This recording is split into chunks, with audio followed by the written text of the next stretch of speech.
մարդիկ Հայաստանը վաճառելու են, որովհետև իրենք չեն կարող վարել քաղաքականություն ելնելով սեփական ազգային շահերից։ Նրանք զանգելու են Մոսկվա։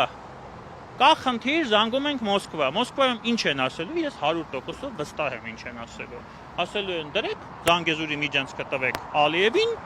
մենք Ալիևից մեր ստանալիքը կստանանք, ինչ որ պետք է ստանանք, հետո ամեն ինչ լավ կլինի։ Վաղը չեմ մյուս օրը Զանգեզուրի միջանցքը դառնալու է Լաչինի միջանցք, այնինչ տեղի ունեցել Լաչինում, հետո Սյունիքի մարզն է ենթարկվելու սեցեսիայի Ադրբեջանի կողմից, հետո ռուսները մաս առ մաս Հայաստանը կվաճառեն Թուրքին։ Ես դրանում վստահ եմ, եթե մենք չենք ուզում, որ մեր գլխին գա այդ ամբողջը, այդ ամբողջը գա մեր գլխին, ուրեմն մենք պետք է դա չանենք։ Ես դրանում վստահ եմ։